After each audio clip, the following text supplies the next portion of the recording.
ఈ మరి ఎందుకు కంప్లైంట్ పెట్టట్లా, ఎందుకు కేసులు పెట్టట్లా? అవును, నిజాయితీగా మాట్లాడండి మీరు. అది వ్యక్తిగత గొడవలు, కానీ అప్పుడు వ్యక్తిగత గొడవలను రాజకీయం చేసుకొచ్చారు.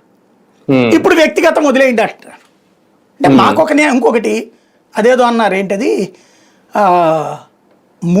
మునిగిపోతుందని తప్పుడు ప్రచారం చేస్తున్నారని. ప్రకాశం బ్యారేజీకి పడవెళ్ళి గుద్దుకుంటే బ్యారేజీ కొట్టుకుపోయి లక్షలాది మంది బెజవాడ ప్రజలు చచ్చిపోవాలని కుట్రలు పన్నారు అని చెప్పిన దానికంటే విష ప్రచారం ఏమైనా ఉంటుందా ప్రపంచంలో? దీని మీద కేసు పెట్టారు కదా, 67వ నెంబర్ గేట్ ఏదో పోయిందని రాశారు, ఒక గేట్ రాసుకోమానండి, తప్పలేదు. దాని మీద కూడా కేసు పెట్టారు కదా, అదే సుమన్ టీవీ వాళ్ళ మీద ఎవరి మీద. ఓకే, దానికి నేను అబ్జెక్షన్. నిజంగా అక్కడ 67 గేట్ ఏమన్నా అయింది అయితే 67 గేటు పాడైతే విజయవాడ కొట్టుకుపోవడం ఏమి ఉండదు.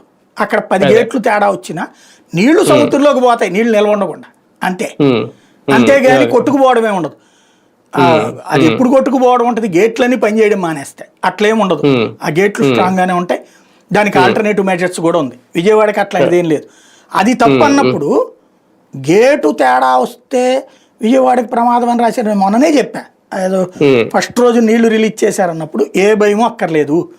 ఎందుకంటే 6 లక్షల క్యూసెక్కుల నీళ్లు వెళ్తే అప్పుడు కృష్ణానది లోపల కట్ట లోపల నీళ్లు మునుగుతాయి. 6 లక్షల క్యూసెక్కులు ఉంటాయి. ఇప్పుడు అది కూడా ప్రాబ్లం లేదు. మొన్న అయితే